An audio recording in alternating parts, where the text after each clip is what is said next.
I'm very pleased this afternoon to introduce Alex Usher. Alex is the founding president of Higher Education Strategy Associates. He has over 15 years of experience as a researcher and report writer.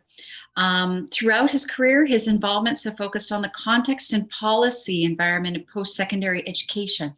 And if you're like many of us at CTL, you have been following his blogs closely over the past year. Please join me using your reaction buttons in welcoming Alex Usher to the Festival of Teaching and Learning. Thank you so much, Alex. Thank you for inviting me, Cassette. So Cassette asked me, I guess it was about 2 months ago, to think about, what could we say about changes in the post-COVID teaching environment. And I have to say, my first reaction was, what do I know about teaching? Right? I mean, there's a certain, I'm in awe of people who teach all the time. I'm just sort of a guy who sits outside the academy and thinks about it a little bit. And I mean, I guess my value usually is, is precisely the outside perspective, right? That I can take a bit of a step back. And so when I started thinking about, what do we know about a post-COVID learning environment, I thought there actually is some things you could probably say about everything we've gone through in the last year and where that probably points us to in the next 2 or 3 years anyway. And I would say, look, as with everything, there's some good, there's some bad, and a lot of how things turn out over the next 2 or 3 years really have to do with how individuals and institutions coalesce to make decisions, right? Like, how do we collectively make good choices about teaching and learning. So with that in mind, and also with a remarkably brief 15-minute time limit that's been imposed, I'm going to try and give you the best overview I can. So I want to talk a little bit about how COVID affected institutions, how it affected students, and how it affected teachers, or at least how I see that from my perspective, outside the institutions. Just from an institutional perspective, institutions lost income, right? I mean, that's obviously the big one. And that money's not coming back. And this is not just in Alberta, where obviously you've taken, there've been some outsized changes to the budgetary environment. Provinces are in big debt now. And the way that provincial finances are structured, they're becoming ever more vulnerable to an aging population. And so the age-old fight between education and Medicare will go on. And higher education almost never wins that one. So I don't necessarily think that you will see necessarily very large cuts to the sector, but I do think that new investments in the sector are very unlikely. It's going to take us a decade or more to get out of the debt hangover that we have from the past 15, 18 months. And as a result, institutions, if they want to stay roughly the same size, they're going to be much more focused on the market than they used to be. They're going to try and raise more money from students. That's not, in a sense, Ontario institutions have paved the way for you out in Alberta because, I think Ontario institutions are about 60% funded by students. Yours are about 30% funded by students. You're going to look a lot more like, like Queen's or Western or U of T in 5 or 10 years than you do now. And that's just part of the game. Now, part of what being more market focused means, in some ways, your reaction time on creating new programs to meet market needs has got to be faster, and not just yours, but the government approval process has to be that way too. So, I think that's a big thing, is that there's going to be pressure to raise money by offering market-sensitive courses, and the divisions within the institution that can do that are going to do better than those that don't. And that is very much the way things have played out in Ontario over the last little while. The good news, I think, with institutions is that, Lord knows, March to May 2020 showed that we can move quickly. Institutions, the idea that institutions can't make decisions quickly, that's gone. So I think there's some positives there too.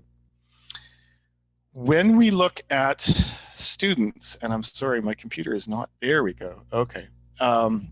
What have been the big changes? Well, look, the last 15 months haven't been great for students. They spend a lot of time online. Some of them were well prepared for that, and others were not. There's been a lot of learning loss, and I'm not sure the extent to which that matters at the post-secondary level.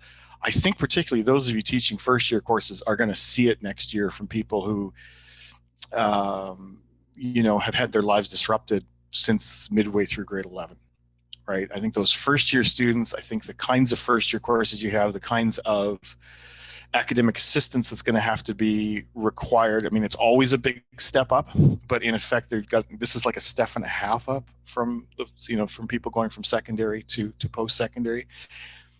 We haven't talked about that much. UK, for instance, I think they've spoken a lot about learning loss and how do we redress this and what do we do this summer to help students bridge that gap. I found that in Canada that discussion has been very muted, and I do wonder if that's not going to come and haunt us in the fall. I don't know, but I worry that we just haven't been paying attention to it. We just sort of said, make sure students get through to the end of June, and then magically this will all go away. But that's on my horizon anyway as an issue for the next year or two. Most students disliked being online, but very few didn't like at least some parts of it, right? I think most students actually kind of liked the asynchronous aspect in the sense that they could go back and, listen to lectures on demand. And so I think that's going to change what students expect out of courses in the future.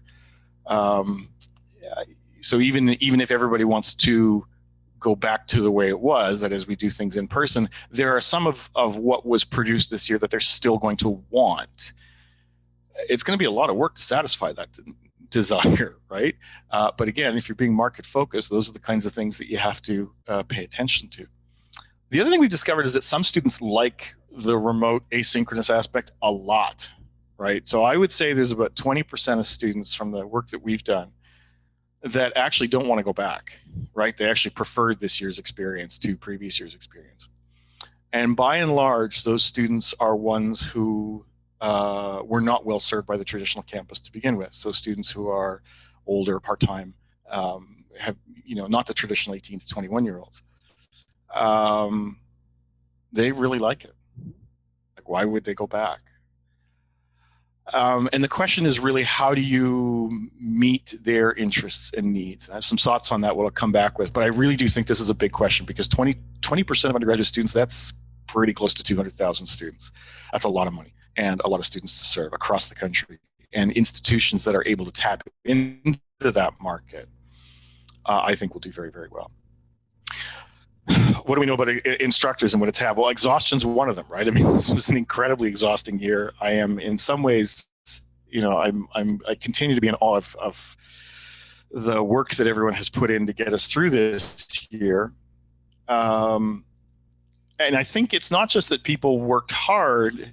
There was, it's not just the hours that you had to put in. There was a lot of relearning of pedagogy, because people had to be deliberate about pedagogy in a way that they had not had to be before, right? You could do the same thing with some, want to tweak things every year, but people were not doing entire rethinks of the way of the sort of learning contract with students they had every single class. But you kind of had to this year. And you look at I had a nice look at some of the presentations that are going on as part of this festival, and you can see the amount of work that's going into that.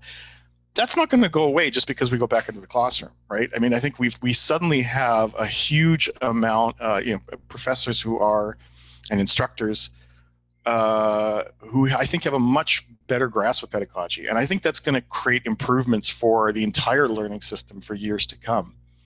The other really interesting thing is there's a small group, not huge, but small group, who actually really dig the online learning, right? They actually found that there were things that they could do in the online learning space that they couldn't do in person.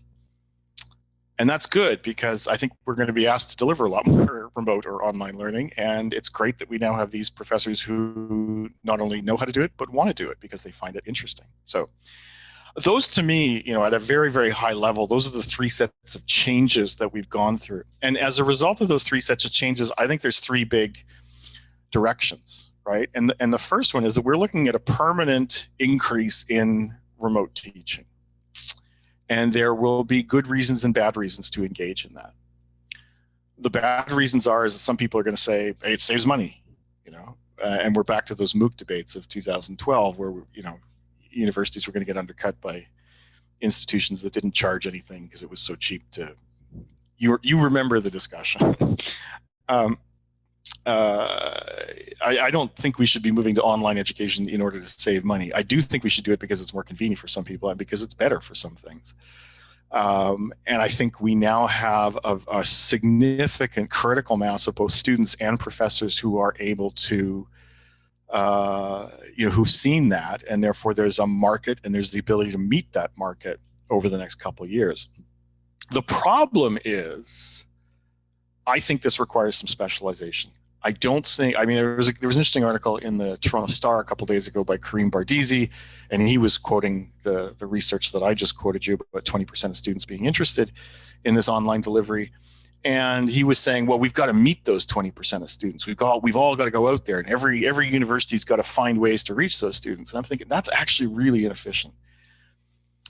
And it's really hard on professors too, right? I think we've all, one of the worries about the fall term is, oh my goodness, how can we do both in person and, maybe have something online for people who can't or don't want to come back to campus? Are we seriously saying we have to do this course twice?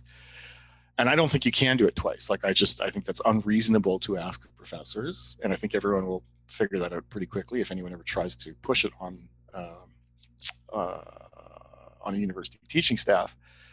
But I think there is room for institutions to, massively ramp up their online offerings, provided they're separate from the, separate but connected to.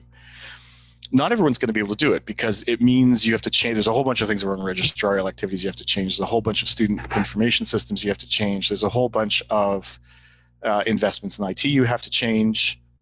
And I just don't think everybody's going to do that. In Alberta, you already have Athabasca. There might be room for one other university to go big, right? But I don't think both Alberta and Calgary could go that way. One of them could. And whichever one it is that's successful in it is going to do very well. There's a lot of potential customers, not just in Alberta, but in other provinces as well. And so if you can provide, interesting, active coursework that way, do it. I do think that there's some interesting potential there. I think the kinds of institutions they're going to do it, they're going to be places like Memorial. Would have been Laurentian if they had avoided bankruptcy, but it is those smaller institutions, mid-sized institutions with some research profile. So they've got some credibility, prestige that they can offer to students. I think it's really difficult. It would be difficult for MacEwan to do it, for instance, because they're not seen, that they don't have as much of a name outside the province of Alberta. But the University of Alberta, that's a big name, right? If you were to sell University of Alberta courses, programs, whatever, across the country, I think you'd do very well. I'm not pushing this on you, but I'm just saying that it is a market that I think you could do well in. The new direction number 2 is really its changes to the in-person pedagogy. And the first change is going to be, there are going to be a lot more cameras. I do think that students have now got used to the idea that everything gets filmed. I can't imagine that's going to go easily, right? That's not, there are some people who are not going to want cameras in their classrooms. And so how you adjust to that kind of system, I think, will be kind of interesting. As I said, I think professors are more engaged in pedagogical discussions and innovation. And so potentially, at least, you have in Canada the possibility that, just generally, some of the balance between research and teaching is going to change just because everybody's realized that teaching is important and teaching is interesting and, all those kinds of things. The problem is, what I really worry about in this one is, I should say one more thing. I think there will be lots of experimentation as well, especially across borders. I think one of the really interesting things about what we saw this year was the amount of micro-internationalization, just profs who had a colleague in a different country, and they could be doing something in person here, but they could find a way to link up with somebody else doing something in, to engineering profs or to physics profs, doing something with colleagues in Mexico or Taiwan or wherever. Not internationalization, sort of big picture, let's bring students over here. No, just genuinely, let's have some good intercultural experiences, people working together from different cultures online. Nobody saw it, right? It's not the kind of internationalization stuff that shows up in dollar flows or student flows, but it does change the education. Now, I think the real question is, what are institutions going to do to capture those gains of learning, right? So we're all learning tons of stuff about pedagogy. How do we make sure we don't slip into old habits? How do we make sure that, you know, all these innovations or the encouragement to innovating pedagogy remain afterwards? And part of it means, I think, it's going to be things like changing your tenure and promotion criteria. Some institutions will do that. There is, you know, I think there are ways of thinking about how departments work, right? Like it's interesting, we're working on a project right now at HESA where we're really looking at the difference between North America and Europe and the way that teaching and program delivery is seen to a much greater degree as a collective effort in Europe than it is in Canada, where it's a, you know, professors and pedagogy and teaching are seen as much more solitary kind of thing. Everybody figures it out on their own instead of we as a department are going to figure out collectively how to do this. It's a very different kind of process. And I think we have to become more European about that. And I think the institutions that do manage to do that, that do manage to professionalize teaching and, you know, create the right incentives for it, are going to be much more interesting institutions 5 years from now than they are today. Last one, we're going to see continued change in the student population, right? I mean, I think the main change that we're going to see, because people are going to be more market-driven, is going to be a continued push towards accepting international students. And I think there's a strong likelihood that STEM and business programs, those that are not already, will be 50% international sooner rather than later. That's tough, right? I mean, changing to having 50% international students in your class changes the nature of the classroom experience. And it has to change the nature of the pedagogy. And I think what's interesting to me is that all this pedagogical change that we've done, thinking about how you connect with the student, and, you know, a lot of it's been around timing and asynchronicity, but it's still the same problem. You've got very different students who come in from a Socratic background of education, very different from ones who come in from a Confucian background of education. How do you teach everybody effectively in the same classroom?